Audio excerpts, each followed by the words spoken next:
are a Oh yes, real quick, I just wanted to say that this meeting is being recorded. So just wanted to let everyone know that ahead of time. And yeah, let's get right into it. So at Saffron Initiative, we are a youth-led movement led by high school and college students, and our goal is to, transform the American education system.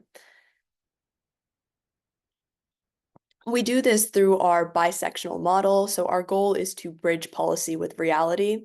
And we achieve that through two branches, our tutoring branch and our advocacy branch. And so we have direct school support programs along with actual education advocacy where we reform the policy on a state, local, and federal level.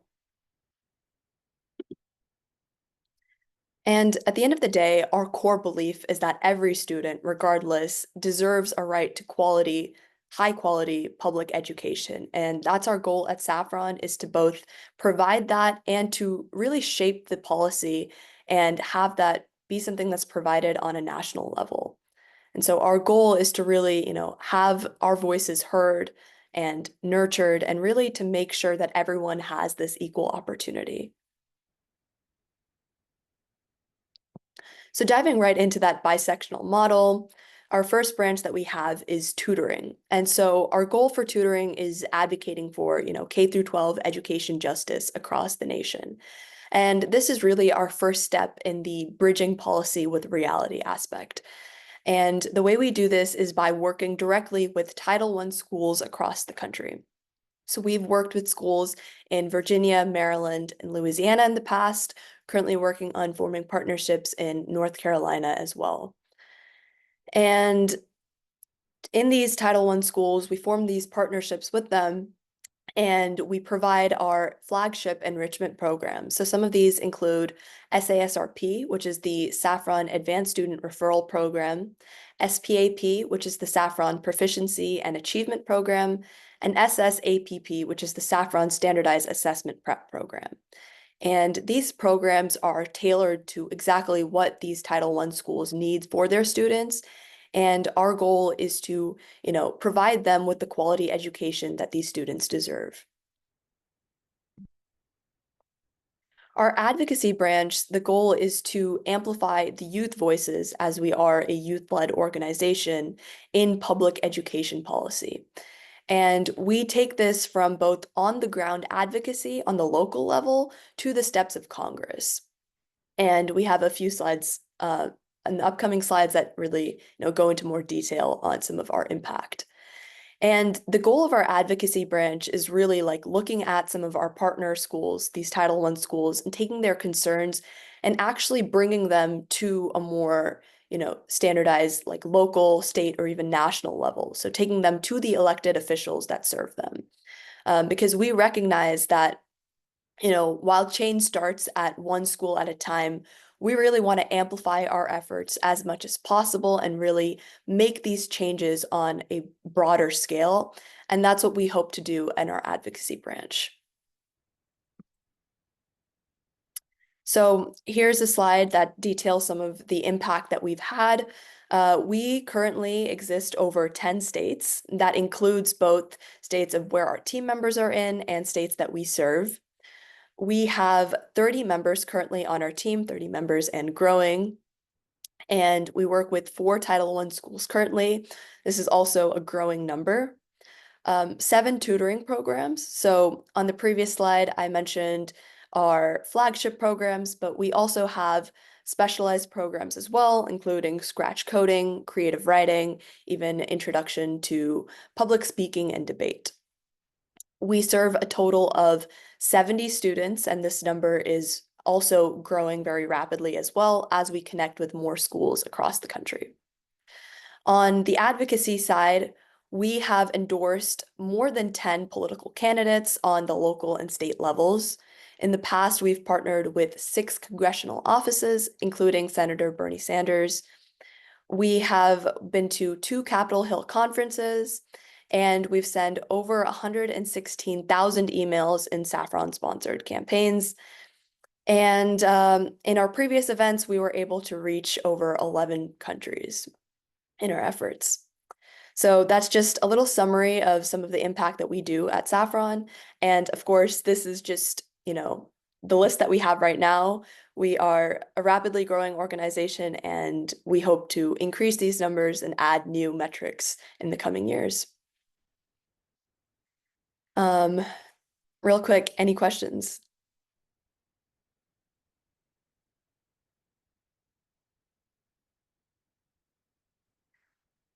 All right. Well, thank you so much for listening, and I'll pass it over to Miss Horwedel for sharing about the American Indian College Fund. Good morning, everyone. I am going to share my screen here.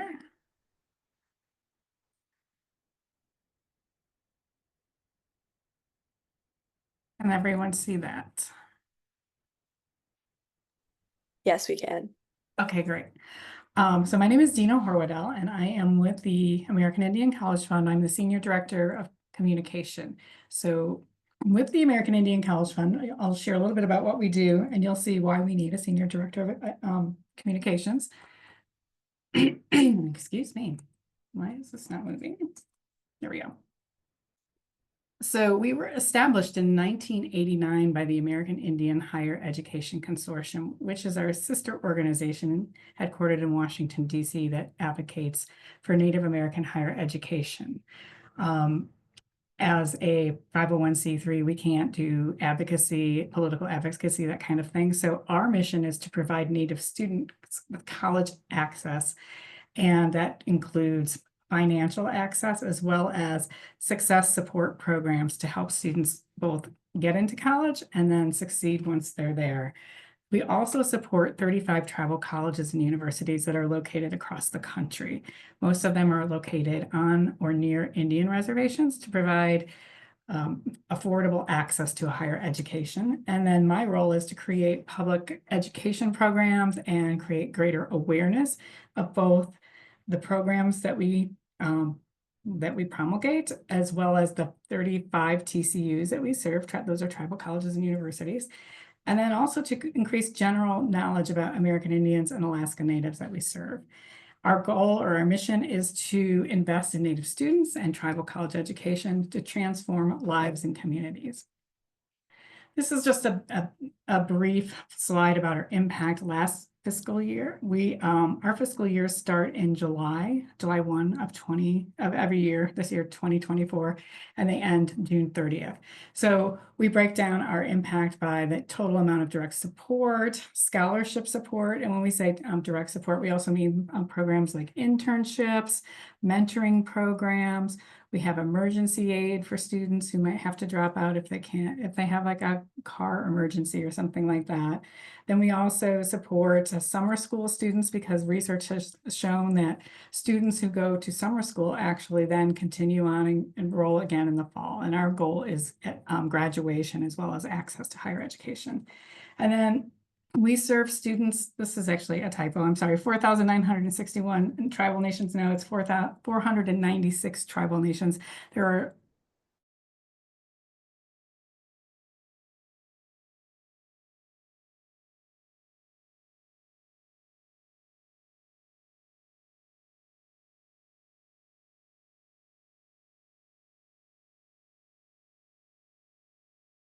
the Navajo Nation in 1968. It still exists today. It's now called Dene College.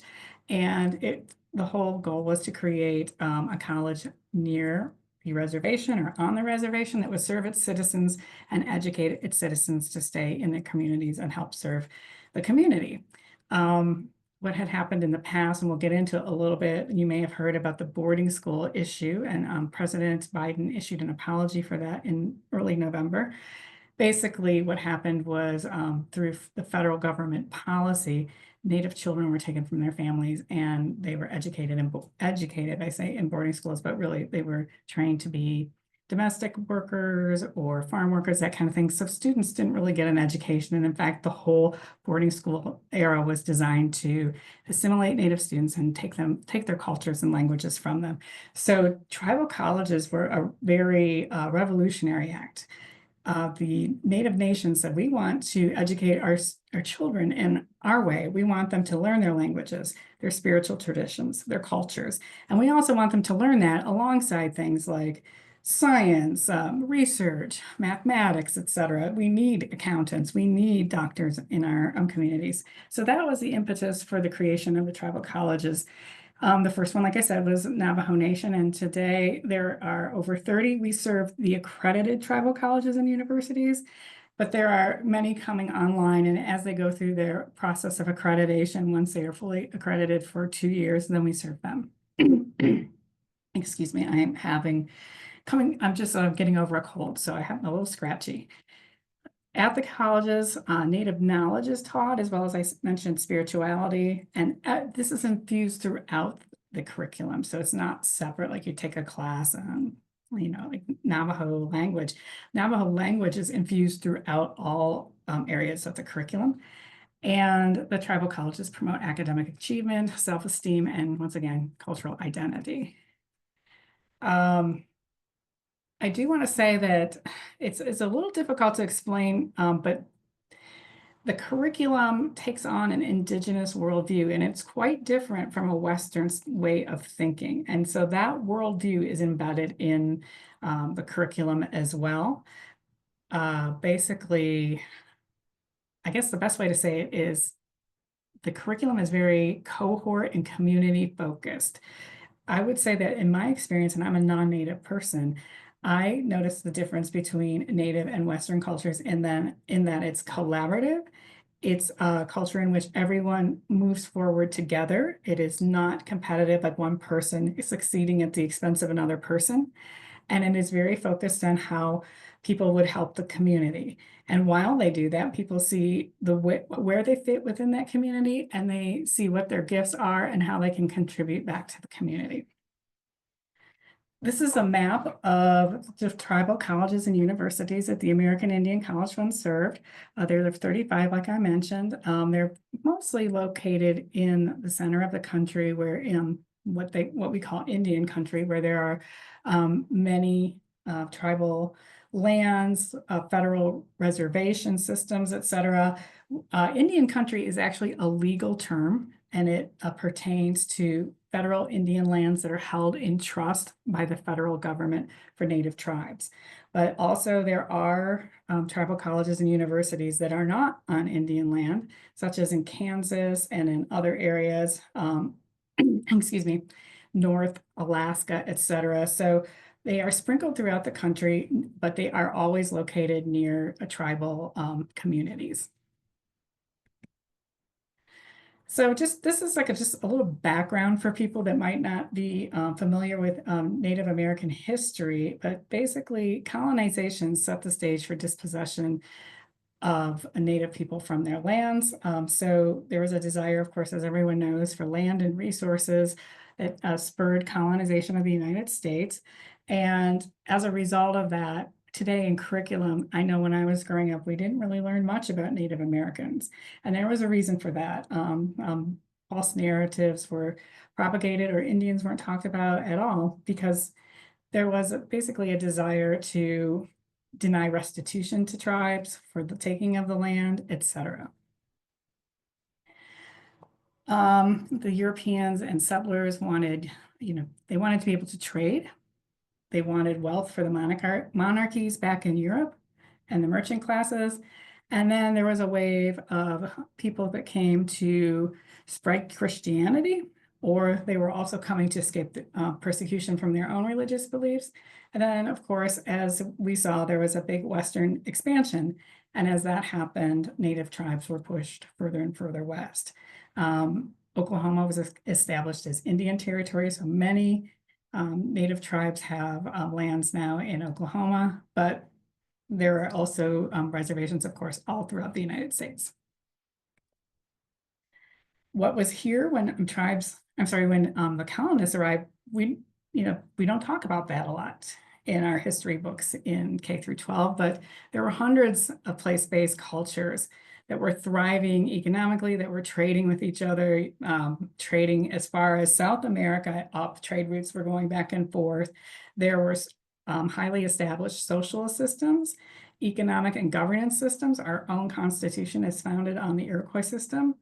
There were established spiritual and religious practices and identities, and many of those identities and practices were actually, there were attempts on the part of the federal government to exterminate those.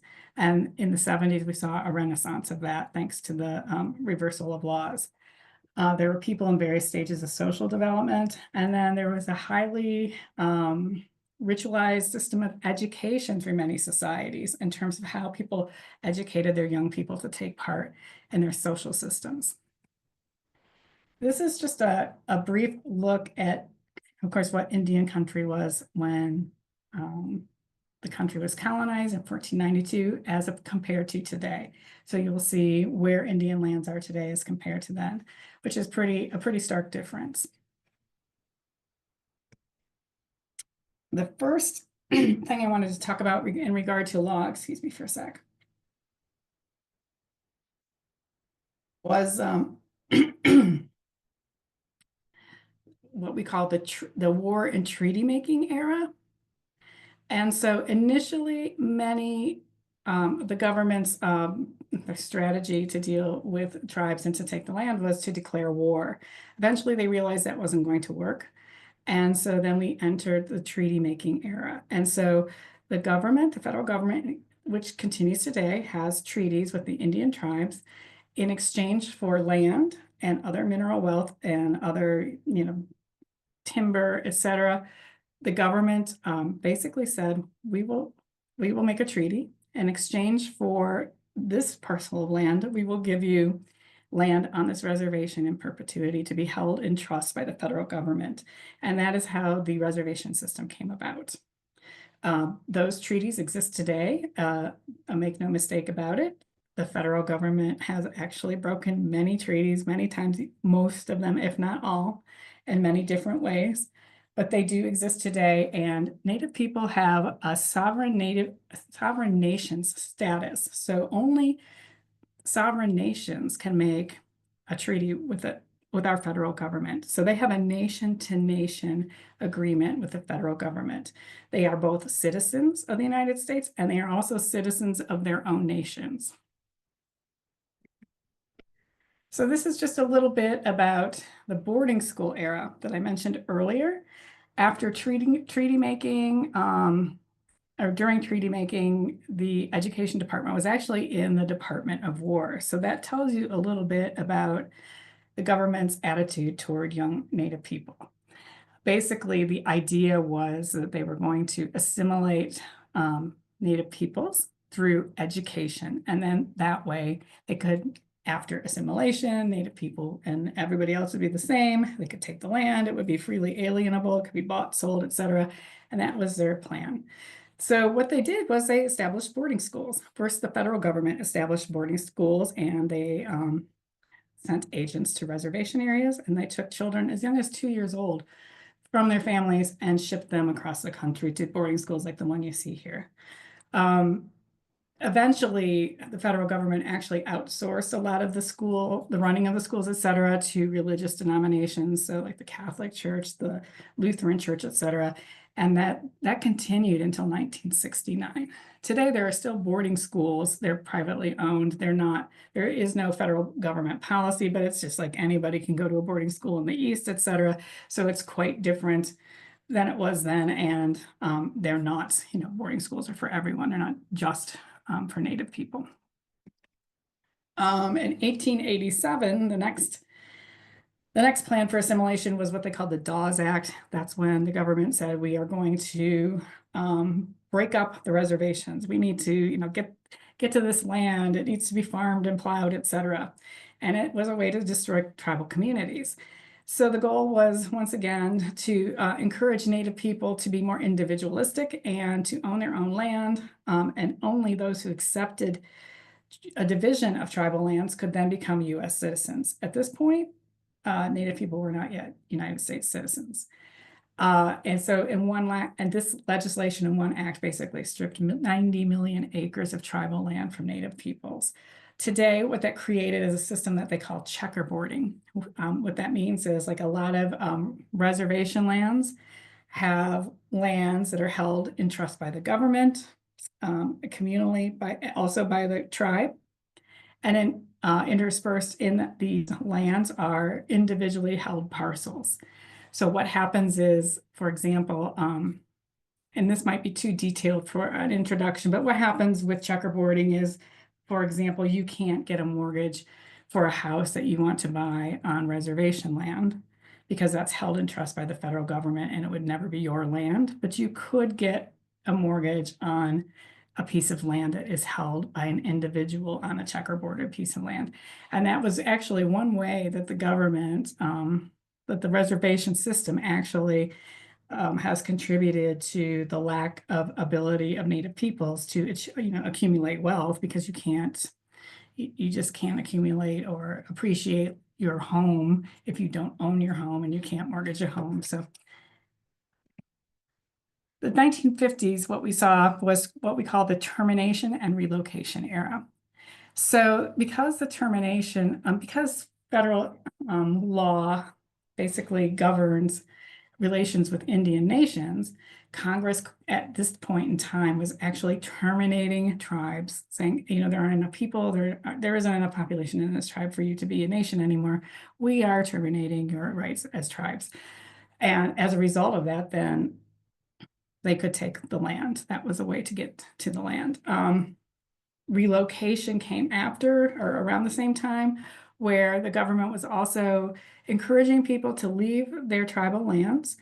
They were offering training for particular trades and jobs, etc., and relocation, financial access to move to cities across the United States. The problem was once people got there, they often faced unemployment or poverty. But there are many cities across the country now that have large Native American populations as a result of relocation. Denver being one of them. We are headquartered in Denver.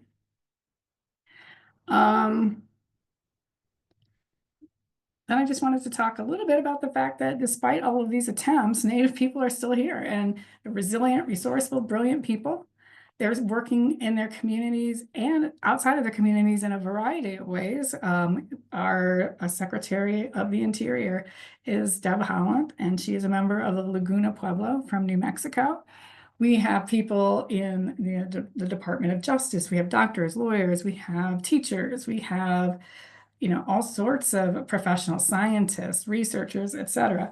And Native people today are contributing and have been contributing to the history and fabric of the United States every day in the past. So this is a little blip that you can look up on the U.S. Department of Census. It just gives, this is the 2020 U.S. population of Native people in the United States and American Indian Alaska Natives.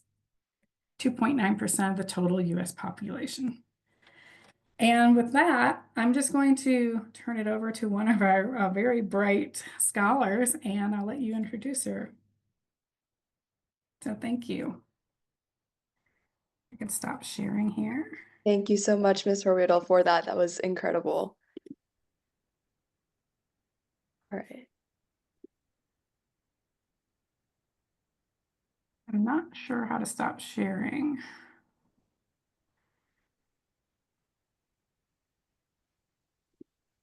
Chinoa, do you want to introduce yourself and then maybe share, or maybe mine will go away? Sure, yes.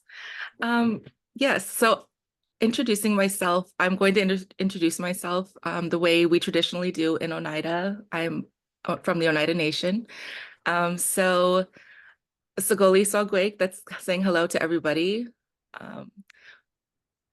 Yago Gasode Niungets Ungwehoine, Okale Chinoa Niungets Otsunage, Waganyanta ni Wigitilot, Oneoteaga ni Wagahunjod, Dalut Gawane ni Dogain. So I greeted everybody. We say Sigoli, that means hello. I said that my Oneida name is Yagogasade and my other name is Chinoa, and I'm Turtle Clan, and People of the Standing Stone is the land and earth where I'm from, more specifically Oneida Nation, Wisconsin. I'm currently a student ambassador for the American Indian College Fund and a senior at the College of Menominee Nation with a major of elementary and middle school education. All right, so I'm going to share my screen. And I realized I didn't check to make sure that my links worked, but I do have some video links, so I'm hoping that that works with no problem.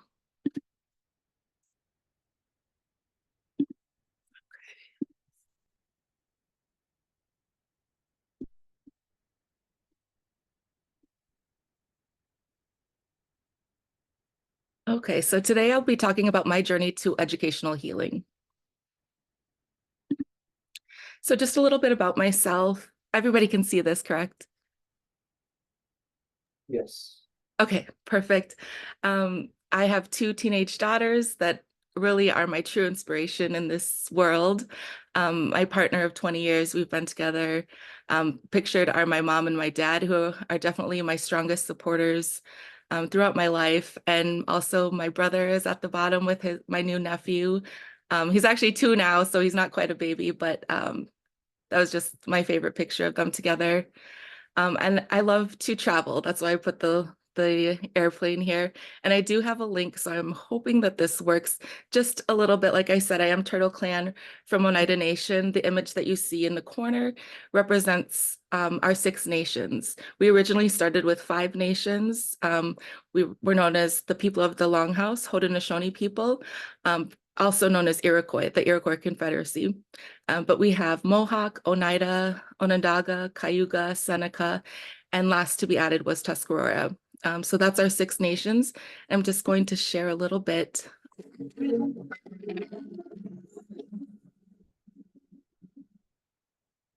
The Oneida Nation Reservation is located in parts of Brown and Outagamie counties. You may enter the reservation without even realizing it, but from the air, it's hard to miss. With turtle-shaped roundabouts and a turtle-shaped school in honor of one of the nation's clans. To truly understand the Oneida people, you need to know their history. Tribal elder Lee Gordy McClester has researched the Oneida Nation's background for decades.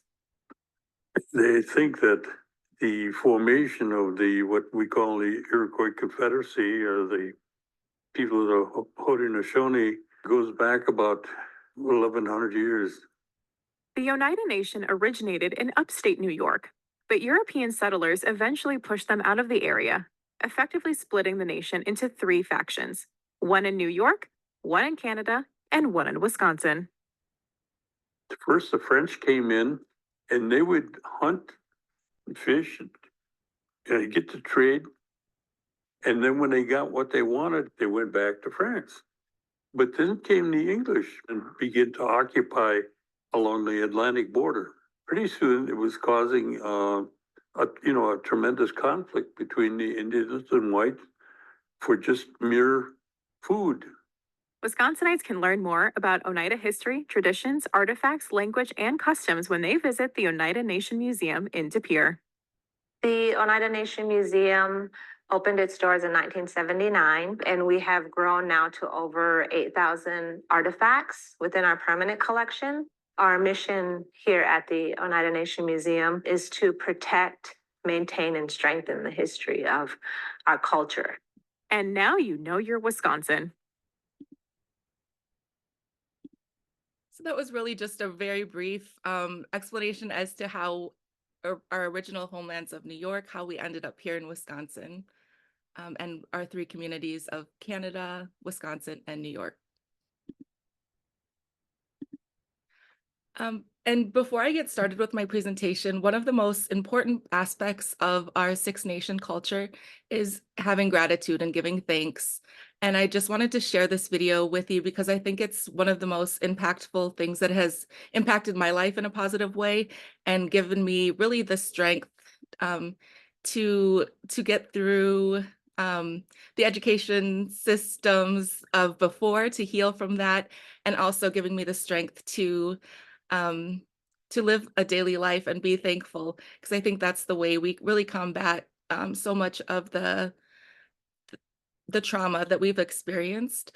So this video will really explain it, but I think it's so special, and this is what I wanted to share with you today because it is so impactful.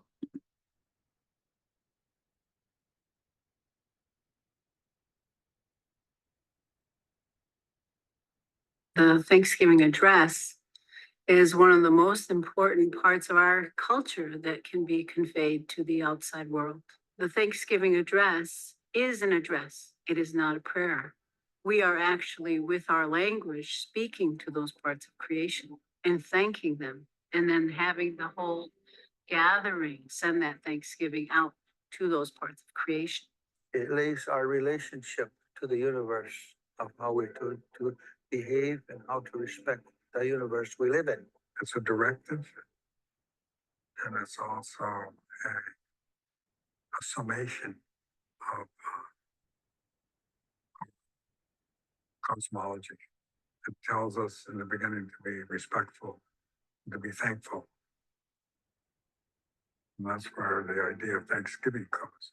The Thanksgiving address is such a beautiful oration. I think of it as just this river of words that takes us to an orientation of gratitude. It reminds us to acknowledge that we're not alone in the world, that our very lives are dependent upon the gifts of all of these other beings with whom we share the planet. Any gathering we have, whether it's a large one or a small one, whether it's a meeting of the Council of Chiefs or whether it's ceremony or clan meeting, the Thanksgiving address is put out before all.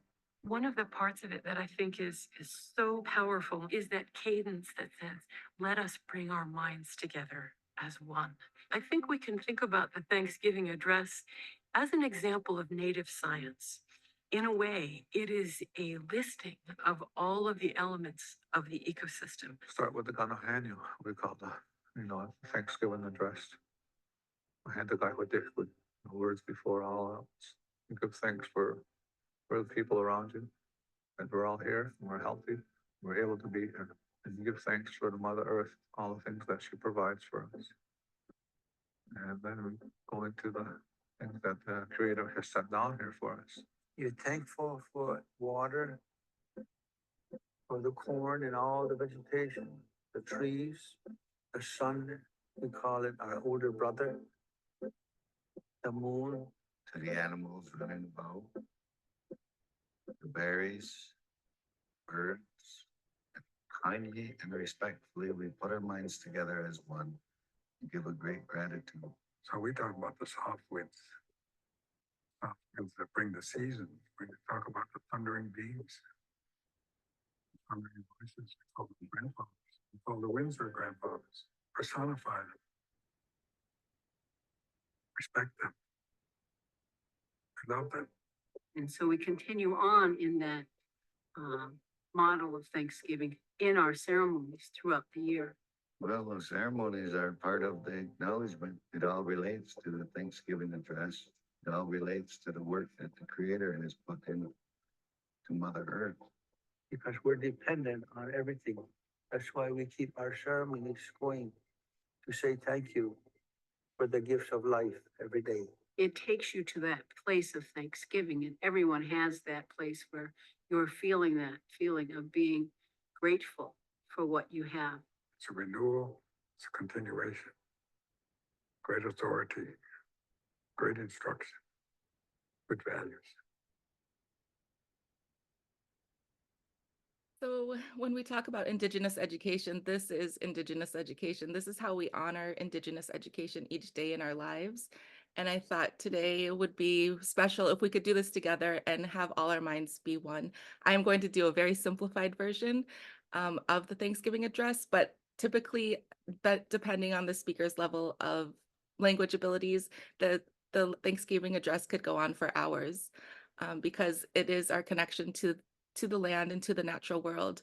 And we have very strong connections with the natural world, and we want to honor those connections. So this is just a very like a preschool version, one I used to do with the Head Start children that I worked with each day that we start our day. So we're giving our love, our greetings, and our thanks to all the people of the world. To our mother, the earth, we give our greetings and love and thanks. To all the waters of the world that provide life, we give our love and greetings. Deye Tino Huela Du Nyare Gunjuk, to all the fish that help clean the waters and provide us with healthy food. De Duanu Huela Du Oyunkwa'u, to the tobacco plant that we offer our greetings and our thanks and our prayers to the Creator.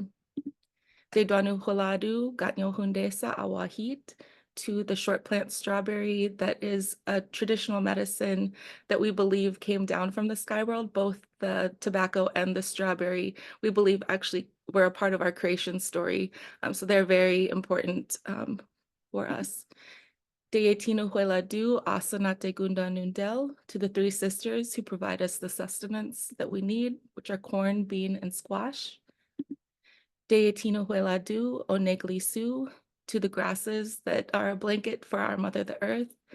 And I always tell the children, in the winter, Mother Earth gets a nice white warm blanket that she gets to wear. And when we start to see the green grasses again, we know that Mother Earth will be waking up from her rest and everything in nature will start coming alive again from their rest. Deye Tino Huela Du Onunguat Togu, to all the medicines that grow naturally in our environment that help us fight illnesses or prevent illnesses. Deye Tino Huela Du Galunda Su, to all the trees. We give our thanks for their shade and the clean air they provide, and especially our leader of the trees, which is the maple tree, the Wata tree, for providing sap, which we boil down and make amazing syrup. Deye Tino Huela Du Nyare Gajinuak, to all the bugs that all have a purpose on this earth. We give our thanks, and especially to our pollinators. Deye Tino Huela Du Gundilio Hogu, to all the animals in creation, we give our thanks, and our highlighted three clans, which are the bear, Okwal, the wolf, Otayun, and the turtle, Atnual. And the deer, we consider the leader of all the animals, Oskanu. Deye Tino Huela Du Ojidahasu, to all the birds, we give our greetings and thanks for their beautiful songs that we hear in the morning, and especially to our eagle, who is the leader of all birds. Deye Tino Huela Du Owela Su, so to the four winds from the north, east, south, and west that bring the cold winds in the winter and the warm winds in the spring. Deye Tino Huela Du Ladi Sagai Yundes, to the thunder beings, our grandfathers, that come to visit us and are here to protect us.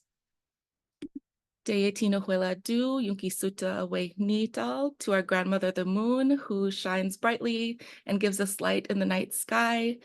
And she visits us each night to shine down on us and show us her love. And when she's nice and full, that's really when we can feel her love. We can feel that energy when we go outside and feel that.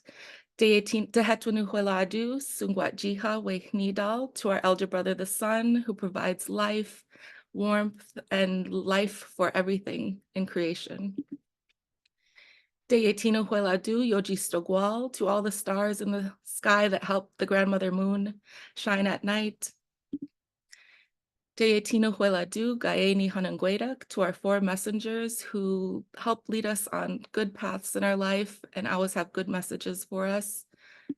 Tehetwanu Huela Du Sungwayat Disu, so to our Creator, we extend our utmost greetings, love, and thanks that we have been given such a beautiful world and have been provided with so many beautiful things on this earth. And to close, we say Da Toniot Duhak Ne Nyungwat Nigu. That's how it shall be our minds. And when we practice this together, now we're all have the same mindset. Our minds are one. We have come together and kind of grounded in this practice of giving thanks. And it's just such an important thing. And it's really something that, like I said, has helped me and something that I promote with the youth that I have worked with and will be working with again in the future. So for my educational pathway, it has not been a straight linear path. I had a lot of experiences growing up in the education system of feeling marginalized, and it really affected me in so many ways. I became very quiet, isolated myself. I never wanted to participate in any kind of class discussion or raise my hand. I just felt like my way of thinking and my way of knowing the world was different than everybody else's, and I did not fit in. And not learning about our history, not learning about our culture or language all throughout my elementary, middle, and high school career it was devastating for me. And I had such high hopes of going to college, and hopefully I thought I would have a whole new experience when I went to college. And so I decided to go to an out-of-state college, and unfortunately, it was not what I expected. It was basically a continuation of the educational experiences that I had growing up. I felt being away from home, I felt isolated. There was a major lack of support for students, especially Native students. And I really just felt like I was getting lost. I wasn't doing well in school and ended up just completely kind of dropping out. And that had affected me for a long time. But the only way I got through it was just telling myself and trying to convince myself that I didn't need a higher education, that I kind of just dismissed education. I was like, it's not for me. It was never made for me, and I don't have a place in that. Um, so I just kind of got into working into the workforce. And fortunately, my passion has always been youth and working with youth. So I did get very amazing jobs working with youth in early childhood at after school programs as a youth mentor. And I was so inspired working with youth. But then it had become to be 2020, and COVID was going on, and I really just thought about my life and realized I really needed to make fundamental changes and really revisit my dreams that I had of aspiring towards a higher education degree. And I knew that I was making an impact in my community working with youth, but I wanted my impact to be greater. And I wanted to live up to my potential. And I knew that there was a tribal college nearby, the College of Menominee Nation. So I did apply to go there. And fortunately, that is exactly the type of education that I had been looking for my whole life, where Indigenous knowledge and values and ways of thinking are valued and promoted. And I felt cared for, I felt validated, and it was just a really amazing place that where I felt I could heal from those past educational experiences. So this is the College of Menominee Nation. There are 2 locations. One is in Keshena, Wisconsin, and the other is in Green Bay, which is closer to my location. But I do attend class quite frequently at the Keshena location. It's about a 45-minute drive, but I don't mind it, and it gives me time to kind of decompress and think about things and prepare for class or prepare to come home back to my family. There's just a very short video that I wanted to show that kind of highlights the Menominee community and the Keshena area, the Menominee Nation. Welcome to the land of the Menominee Indian Tribe of Wisconsin, an indigenous community that maintains their spoken language, practices their own traditions, and celebrates their 5 clans. At the center of their culture is the land, 230,000 acres of pristine forest that they continue to manage today. These old growth trees have been their lifeblood for hundreds of years. But this isn't just a forest. We give every one of these things a spirit. You know, our trees are spirits, our rocks are spirits. To us, everything has a spirit that you have to take care of, so it'll take care of you. And just knowing that the College of Menominee Nation exists and that would be a safe place for me to go to be able to express my ideas and my thoughts and feel safe enough to take risks and challenge myself, knowing that they're so connected to the land. There's other community colleges close or state universities, and I knew that College of Menominee Nation was the place for me. And we share the same ways of looking at the natural environment. And that's exactly what I was looking for in an education institution that honors and celebrates Indigenous intellect and knowledge. The picture on the top is the Sustainable Development Institute that was initiated when the college was first created 30 years ago. And that was in response to the Menominee Nation being terminated as a tribe, and coming back from that that devastating experience. And they really wanted to focus on sustainability and how they were going to move forward for the next 7 generations and beyond and stay a strong community. And the Sustainable Development Institute was created to help in sustainability issues. And my Indigenous Education Studies internship was actually through the Sustainable Development Institute. I started in the winter semester, January of 2023. And this internship has really changed my life in so many ways, which I will talk about. But through this internship, we had 3 main objectives, which are first, to provide a traditional Menominee educational space that reintegrates Menominee culture into the education environment. And over a year-long process of meeting with community elders and administrators of College of Menominee Nation and community members, we were able to come up with a plan to put this in place. We did a lot of research as well, as far as asking other institutions that have their own teaching lodge on campus. And after a year, this project was completed over the summer. So it is now housed on our College of Menominee campus, and we're still waiting for the coverings of it. So we can't quite utilize it now, but it was used over the summer. And then we're really looking forward to using it again this summer and as things warm up, or when we get the cover on it, on the top of it. Our second objective is to develop and expand regional, national, and international relationships for engagement opportunities between College of Menominee Nation faculty and students with other Indigenous peoples and institutions. And my very first summer being a part of the internship, I had 2 amazing travel opportunities. Our first was to establish connections with the Sami community of Northern Norway. So we did travel to Norway, and we worked with the University of Wisconsin-Madison, who was our primary connection of connecting us to community members and guiding us through Northern Norway. Our second trip was to the Ilisagavik Tribal College in Alaska, which is Alaska's only tribal college. And it is located in Utqiagvik, Alaska. So we brought a cohort from our school of teachers, faculty, and students, and we went to both of those locations. And those experiences brought about so much more than we could have ever imagined. And I will talk a little bit about that next too. Our third objective is to expand perspectives and knowledge of culturally responsive pedagogy and develop curricula informed by global Indigenous perspectives and methods.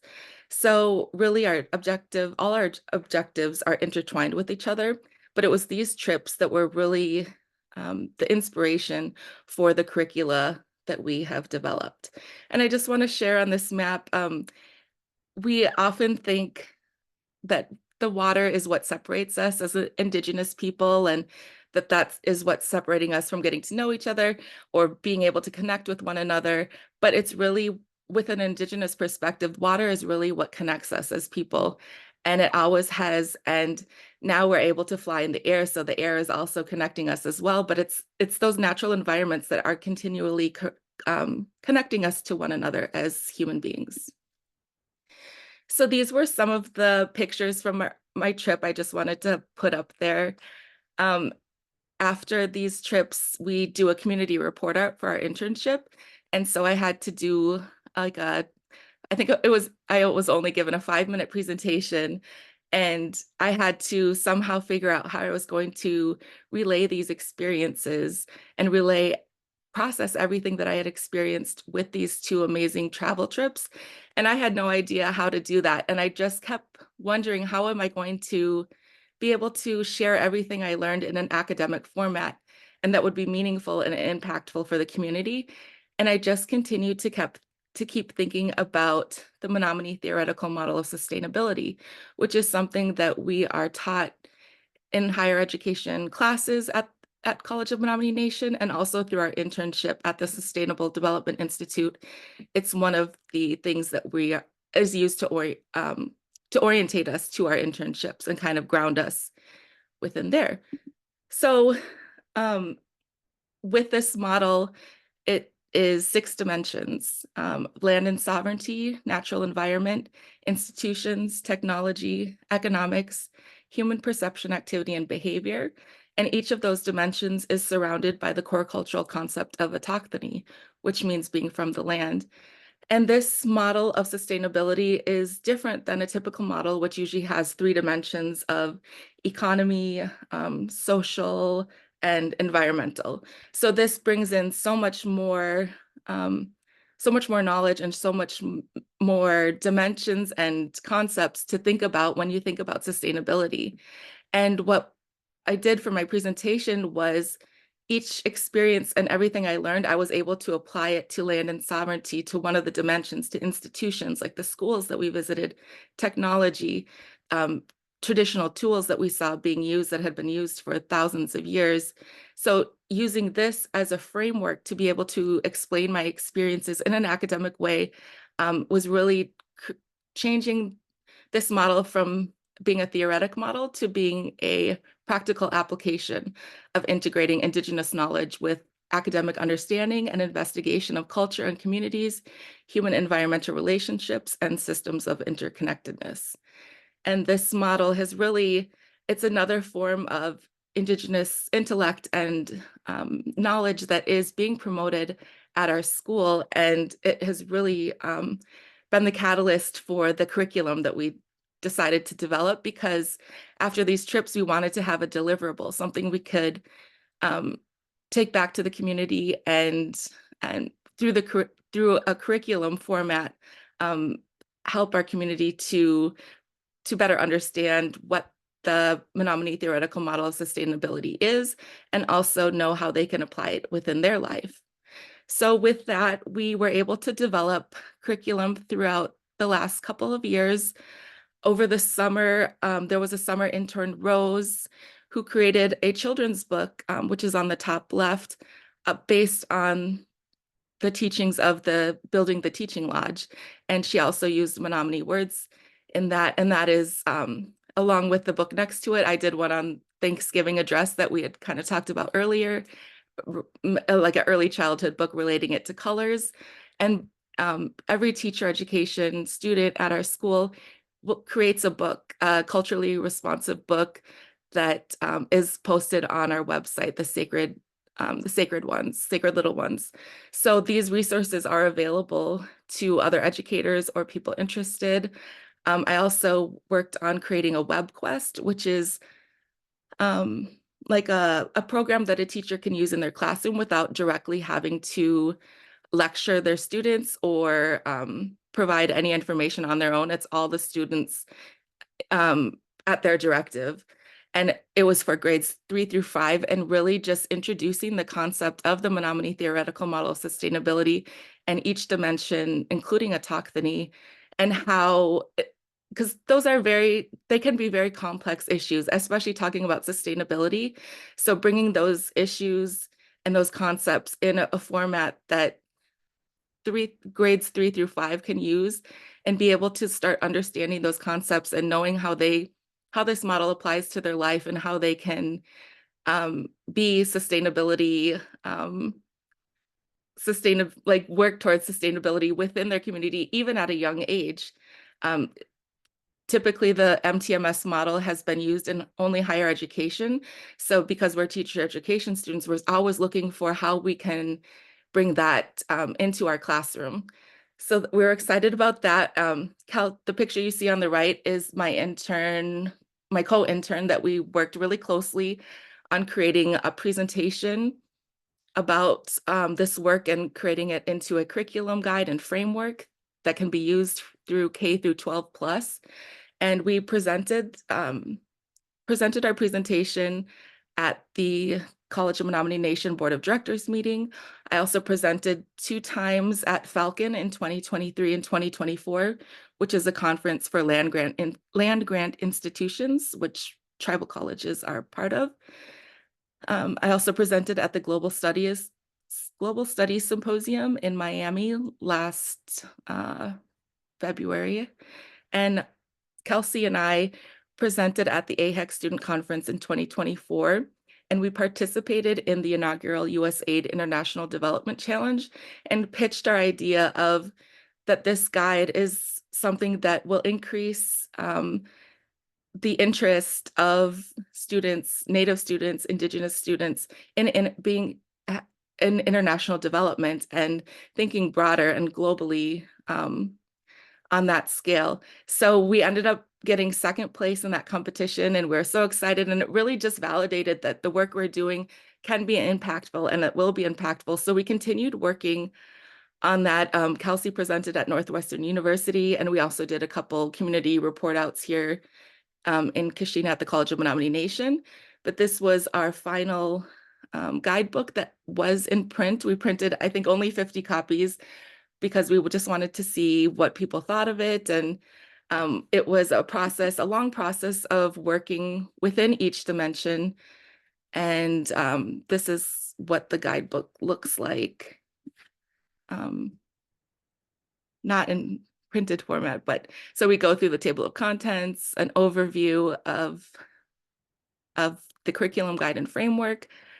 We talk about the Menominee theoretical model of sustainability, especially how this is really developing higher order thinking skills for students. So following the Bloom's taxonomy of learning, which really leads to critical thinking, which is what we want in all of our students.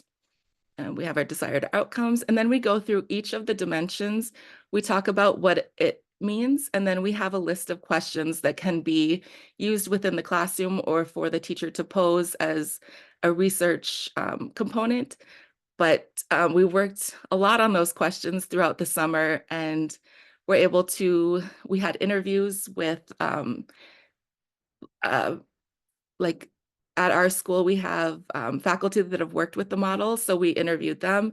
And we also interviewed someone from the University of Minnesota that wrote probably the most well-known scholarly article on the Menominee theoretical model of sustainability when he was involved at the College of Menominee Nation. So we are really proud of this, and we hope to continue our efforts and also work towards creating concrete lesson plans that can be included in this so that teachers can get a kit. This would also involve doing in the future workshops in the community for teachers so that they can understand what the Menominee theoretical model of sustainability is and how they can use that in their classroom to promote Indigenous knowledge, and also just a way to better understand, even for students to better understand themselves and their surroundings and their environment that they live in, and knowing that first, and then being able to go to other communities and know what to look for and know what questions to ask. I'm gonna get out of here.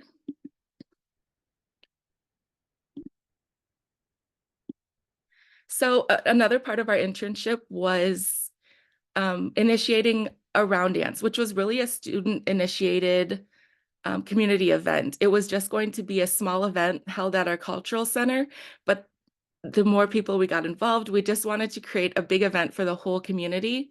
And so in 2023, we had our first round dance committee planning meeting, and we decided, because we were from the teacher education department, we wanted the theme of our round dance to be honoring Indigenous education. So that has been the theme of our round dance each year.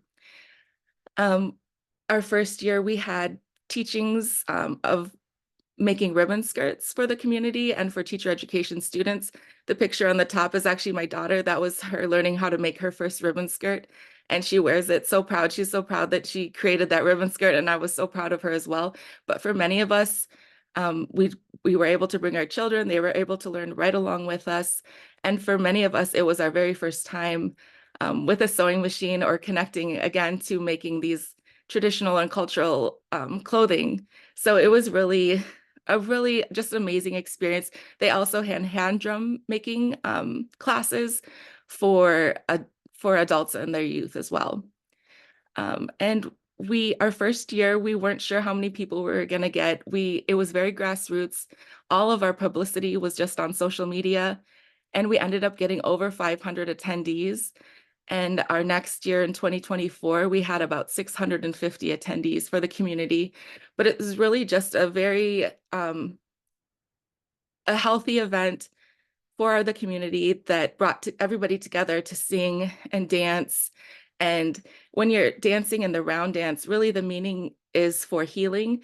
And when you're in the round dance, you don't specifically have to wear a specific regalia. You can come dressed as you are. So it's a very inclusive event, which is, I think, why so many people want to participate. And everywhere you are in that circle, when you're dancing, you're surrounded in love. And it's just the best, most amazing feeling. And to be a part of this for the last 3 years has just been amazing. We're working currently on the round dance for 2025, which American Indian College Fund has heavily supported. And we are so thankful for that support, because this community event has become something that people look forward to. And this year, and the first year, we had youth hand drum contests, and that is really the highlight for us as teacher education students, to give students in our community that platform to be able to sing and have their voice heard, and to be proud of that. So we're so happy with the round dance, and we were just approved. We work with student government, and they strongly support us. So they just approved to support us again for this year. So we're very happy about that. Also, throughout my education experience at College of Menominee Nation, I have been a part of the Early Educators Project, which is one of the most, besides the internship, this is also one of the most pivotal and amazing programs that I have been a part of, that have really inspired me and given me the confidence to take on more leadership roles and develop more professional experience as far as leading the groups. We do meet, our teacher education department meets monthly, and we have monthly talking circles in which there's usually traditional teachings led by an elder. We have a nice meal that is provided. And this was the picture of our group picture, was actually our last meeting from October. And the picture on top, we did a mindful walk through our trails at the College of Menominee Nation. And we just kind of took time to be grateful. It was this time of year is pretty stressful for college students. So to be able to all walk together in the woods and just focus on our breathing and focus on being grateful, it was amazing. And that's typically what our talking circles are about, is connecting with one another and learning something new and supporting one another. Through this project, there was also financial support that has really impacted all of us in such a positive way. Not having those stressors of tuition and books is a major relief. As I said, we work with an elder mentor, and each of us individually will meet with her for about half an hour once a month. And it's just really good sessions. She talks a lot about the medicine wheel and how we can apply that in our life, what's kind of stressing us out and what will alleviate those stresses. And those elder mentoring sessions have really helped me through this experience. And it almost, sometimes I'm like, it was kind of like a therapy session, but I think we all need that. And to have an elder be right there with you and kind of bring in traditional teachings and her knowledge about the medicine wheel has just been impactful for all of us. Some additional experiences I had was the West Conference, which is the Women's Empowerment and Summit training. And the year that we did it was last year in October.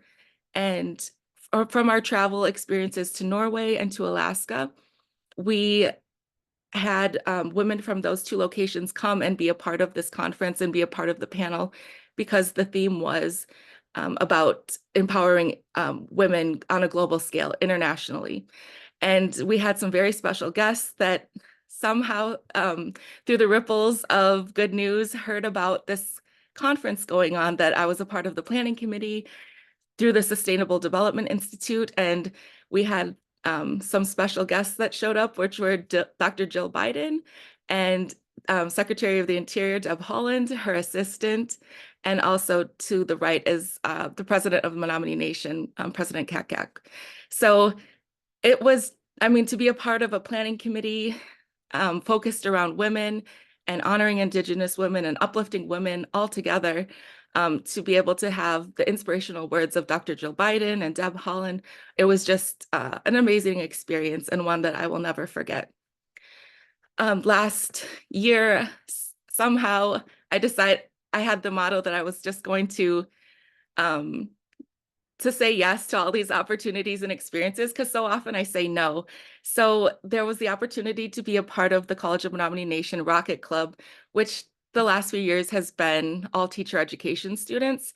And at first I was just like, no, this is like not in my realm. I don't know anything about rocketry, rocket science. I didn't have those experiences growing up, unfortunately. But fortunately, I said yes to this, and this was one of the most impactful experiences that I've been involved in. The First Nations launch started about 10 years ago, actually, at the College of Menominee Nation, because there was a group of students that wanted to participate in a NASA rocket launch competition. They had no previous knowledge of rocketry, but decided to compete in this competition and launch their rocket successfully. And they thought, because if they could do it, anybody could do it. And that's what really initiated this First Nations launch that is connected with the Wisconsin Space Grant Consortium and also NASA. And each year for the past 10 years, this event has been held in Kenosha, Wisconsin. And teams from tribal colleges and universities that have like ACES programs, American Indian Science and Engineering, they come together and come to Kenosha. And there's like a 3-day, there's a conference involved, and we still do safety checks on our rockets. We get to know each other's teams. And then on the final day is the rocket launch. And all the work that we put in, not knowing anything, we're from the teacher education department. Our school doesn't have an engineering program. We're really just doing this because we also wanted to show that if we wanted to show the students that we are going to be working with in the future, that if this is something we can do, it's something they could do as well. And we wanted to be that type of role model for our students. So we did this, and we launched our rocket successfully. We ended up actually getting the Judges Award, which is one of the higher awards, because they were so impressed with how well we did. And so that was just a great experience. And I also just last week was able to talk to a local school of 7th and 8th graders about my experience. So hopefully I inspired some other people to participate in this type of STEM opportunity, because these opportunities weren't around when I was younger. And the American Indian College Fund has really supported me throughout my college journey. My first year, I think I received the TCU scholarship grant, and then the year after, the Full Circle scholarship, which has really helped me through this educational journey. Being a part of that first Full Circle scholarship, there was an opportunity to be a student ambassador, which I applied for and did get. That we had 11 people in our ambassador from 2023 to 2024. And also, I am currently a student representative for the American Indian College Fund Board of Trustees, which we had our first meeting last month in October, and I've already learned so much from being a part of that experience, and it's really enhancing my professional development and leadership skills. And I'm just so thankful for the American Indian College Fund for supporting tribal schools and the tribal school movement, and being able to learn about that history has really made me appreciate all the things that the American Indian College Fund does, because they really support students, they change lives, and they are really impactful for tribal colleges as far as the programs that are held at our schools. So future plans, I graduate in December of 2025. My plan is to teach at the Oneida Nation Elementary School. I want to continue with my educational pathway and achieve master's degree, work towards PhD. I want to continue to promote Indigenous educational pedagogy and the Menominee theoretical model of sustainability curriculum. I want to continue to improve educational outcomes for Indigenous youth worldwide, and continue to support the TCU movement, because like I said, tribal colleges are the place for us to grow and to be empowered and to heal from past experiences in the educational system. And I want to change the world. Those were things that I probably wouldn't have said prior to me enrolling at College of Menominee Nation. But now I just feel empowered to want to do all these things and complete it. And I know that I have the support and I've learned the skills to be able to accomplish everything that I set my mind to. And the picture you see on the left, it was the same picture that Dina showed in her presentation about boarding schools. But this picture has been reclaimed by an artist, a Mohawk artist, and he's really showing through this image how the education system is changing for our youth. It was once a system that was not constructed for us, took advantage of us, but now we're reclaiming our education system and creating that stronger and healthier future for many generations to come. And we're honoring our Indigenous education and our intellect that we've had all along, and that's coming forward again. So I'm really excited about that. And because education should be something to heal with rather than to heal from. And that's my firm belief. And I just wanted to show a video that was created when I was interviewed for my student ambassadorship when I was in Denver at the American Indian College Fund.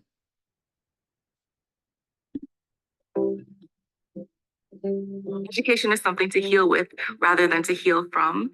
And growing up as a young Indigenous girl, I never felt like I was validated in the education system that was never constructed for me and didn't validate me as an individual. As a young Indigenous woman, I felt like in order to fit in, I had to be invisible and keep my voice silent.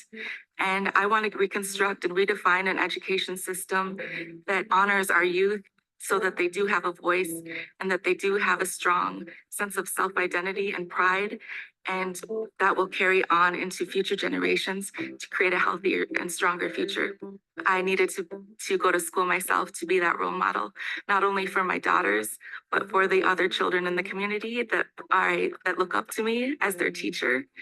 And I wanted to show them that even at a later stage in life, that you can turn your life around. I didn't think I had many opportunities, and now I feel like I have unlimited opportunities. I only went to school to the College of Menominee Nation, a tribal college, to get my associate degree. And the experience I had there was such a positive, healing experience that I feel that it has empowered me to want to change the world and change the education system for our youth.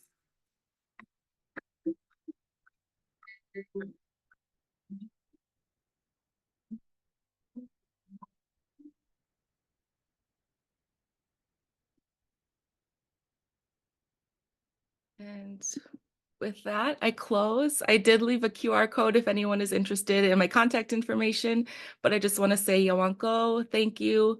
As you can see at the bottom of the screen, that's really all the American Indian College Fund, College of Menominee Nation, the Teacher Education Department, Sustainable Development Institute, the Menominee Nation, and the Oneida Nation.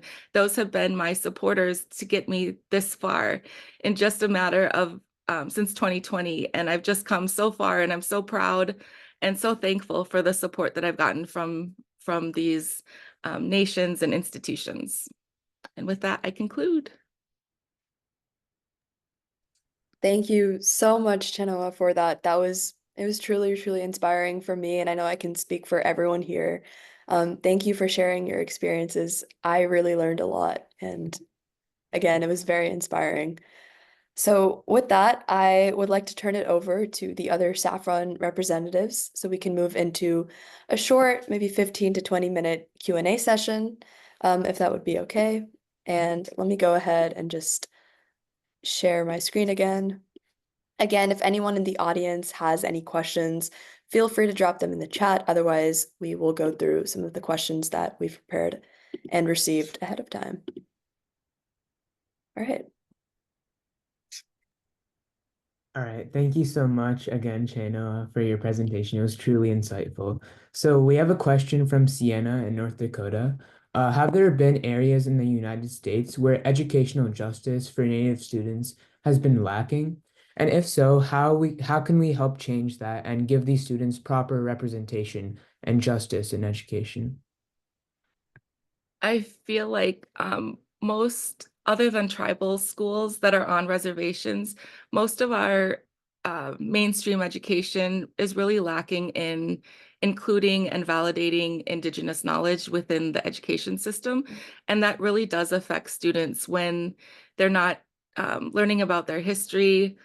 It's the contributions of their nations are not being recognized. That affects students so much. And I think that's happening throughout the whole US, in every state. There are places like tribal schools that do offer a place for Native students to have that culture be an aspect of their education system. But in cities or in other rural areas, it's really hard. And what we've been seeing is that teachers aren't familiar. They didn't learn it themselves growing up, so they don't know how to teach about it to students now. In Wisconsin, there was the Act 31 that was passed that requires all teachers to teach about one of the Wisconsin tribes, and that's specifically for Wisconsin. So I'm not sure about other states, what they have as far as mandating that there be education about Indigenous people. But I think it is happening nationwide, and a lot of students are suffering still. Yes, that was, thanks for talking about that. That was really insightful. So another question is, what advice would you give to Native American students who may feel disconnected from their culture within the school setting? I would say to get involved as much as you can on campus. When I first started at the College of Menominee Nation, it was during COVID, and a lot of our classes were online. And at that time, I was kind of okay with that. I'm a deep introvert. That I'm introverted. So I like kind of being at home and to myself. But when we went back in person, that's when all these experiences started happening and the education just kind of came alive. Being in person with other students is really important to be around a support system. And that was created when we started going back in person with our monthly talking circles. So I think finding finding people that you can relate with and having support systems, also being connected to the land and your surroundings. Maybe it's not exactly where you're from or where your family's from, but you can still connect with the land in so many ways, like the example I gave at the beginning of giving a daily Thanksgiving, and knowing your surroundings, knowing being connected with the elements of creation on a daily basis, I think kind of grounds you and gives you that sense of gratitude so that you can, if you're struggling, kind of get through that day or get through that moment. And yeah. Also, I think we practice smudging. So in the mornings, we use sage and kind of if we're feeling not the best, there's different ways like that can help you kind of clear your mind. Also eating traditional foods. I have found when I'm feeling a little disconnected or not myself, eating traditional foods from my culture has really, it's that inner part of you that's craving for your culture. So I think engaging in eating your cultural foods is really important. That's so interesting. I love that. Oh, what's going on?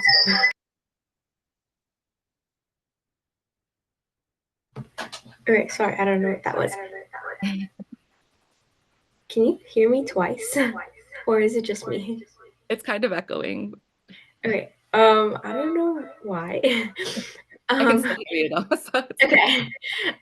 So what changes would you like to see in the curriculum or teaching methods to better reflect like Native American values and knowledge?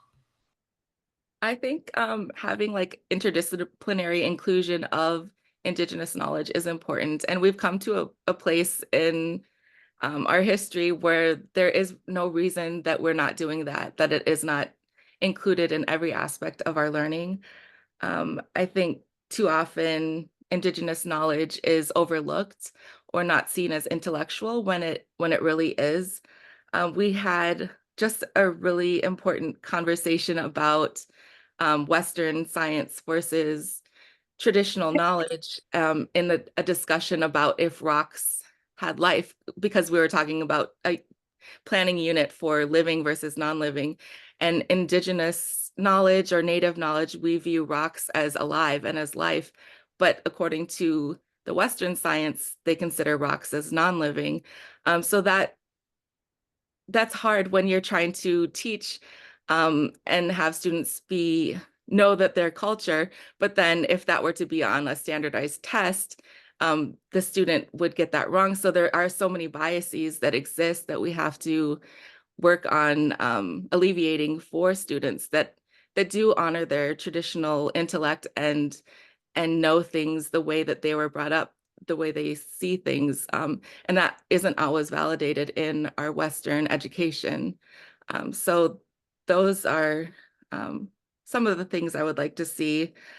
We have like our original teachings that like our Thanksgiving address that is incorporated at our tribal school, but being able to incorporate that in other schools in our community where students that are Oneida go to as well, I think is really important. And knowing things like the Menominee theoretical model of sustainability and how that can apply into classrooms all the way from early childhood all the way up to higher education are important to incorporate those into everyday school life.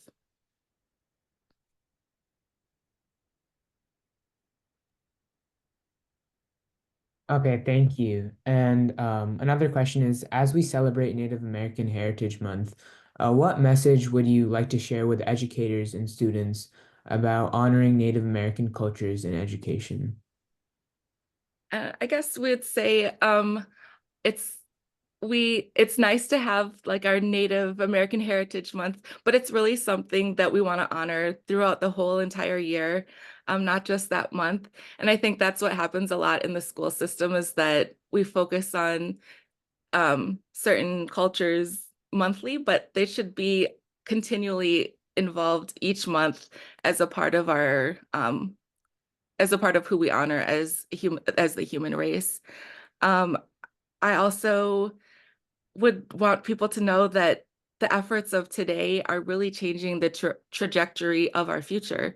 And for Native students, to not continue to have to feel marginalized in the school system and to have a safe place where their values and way of life is honored is so important. And to create a stronger health and healthier future for the whole entire universe, we need to focus on making sure that all of our students feel like they are seen and heard and have a voice in the school system and that they are strong and healthy and have a sense of self-love. Because I think many students, as myself, I wanted to fit in so bad that I kind of lost myself and I lost my voice. I wouldn't I didn't want to use my voice. And I don't want students to ever get to that point and feel like that because that does carry on into your adulthood. And it did for me and it affected me in such a strong way that I didn't even think that I ever wanted to get into anything related to education other than being an early childhood education teacher. But now I realize I can impact the education system and I can change things and help things. And we've come a long way, but we still have such a long way to go. And I think these continued efforts and what you guys are doing at the Saphron initiative is just amazing. I hadn't heard about it before, but I'm really inspired that that that you are youth and you're leading, you know, young adults and leading such a strong, important initiative. I think we need more of that in our society. So I was really happy to hear of the work that you're doing, and I think it's really important and impactful. So Yes, so adding on to what you mentioned earlier about like the biases in Western education system, with like the rocks example, mhm. what other challenges do Native American students commonly face in mainstream education environments, and how can schools address these? Well, I think a common thing is feeling like, and a lot of people say it, but it's like you're walking two worlds. You have to be proficient in knowing that Western world and also knowing who you are. And sometimes you're not able, those aren't able to combine into one. In many mainstream schools, you have to be separate from who you are and disassociate with that cultural aspect of yourself. But fortunately, there are continuing to grow like the tribal college movement, uh, like tribal schools within communities, but hopefully that continues to grow onto the broader scale. Um, but yeah, it's kind of always continually having your way of life, your way of thinking, not validated and kind of put down. And that was my experience throughout school. Um, but I know a lot of students struggle with just finding that balance of um, the Western way versus who you truly are on the inside. But yeah, it is a good question, and it's something that I continually think about and think of ways that we can alleviate that. And I think we just need more advocacy around education and more representation on boards and policymakers and teachers. And we just need to continue to work on creating healthier environments for students to be able to be themselves and to love themselves and have that sense of pride in who they are. I'd like to add something. I think that's an excellent answer, Genoa. And I would like to add too that one of the things that the American Indian College Fund is keeping an eye on as an advocacy organization and working with our students in the sphere is number one, ensuring that there's an accurate and truthful representation of Native cultures in curriculum. And a lot of states are doing that already, but there are opportunities for students to get involved with their state boards of education, et cetera, to ensure that Native histories are taught in K through 12 schools. And then the other thing, of course, you've heard a lot about is the eradication of racist mascots. There's research that shows that when students are exposed to mascots that are racist, that does actually erode self-confidence, performance in school, et cetera, and it's harmful psychologically. The University of Michigan has done studies on that. And so Dr. Stephanie Freiberg there, her research has proven that this is a harmful thing for youth. And then I think the third thing is that we work with high schools every year during graduation time. We see a lot of students that are Native are not permitted to wear their ceremonial regalia at graduation ceremonies. And we work to make sure that students can, participate in this meaningful ceremony in a way that's also meaningful with their cultures. Yeah, and I think also a little bit to kind of follow-up question, but how can non-natives like ally with like to support native students and educational equality? I think the number one way would be to show up at your local education, your Board of Education meetings at your particular schools, but also to show up whether virtually or in person for hearings, et cetera, at state boards of education to ensure that all cultures and perspectives are included in history, in social sciences, etc.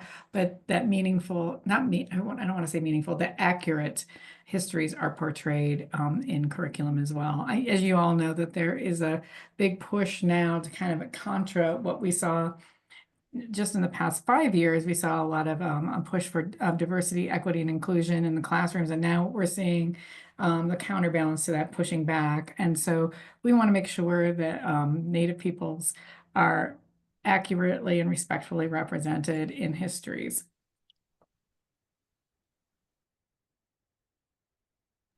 So that was our last question. I'm gonna pass the speaking to Neha to conclude. Right, thank you for that. And yeah, well, thank you so much, everyone, for attending. This has been a really incredible event for me and for everyone here.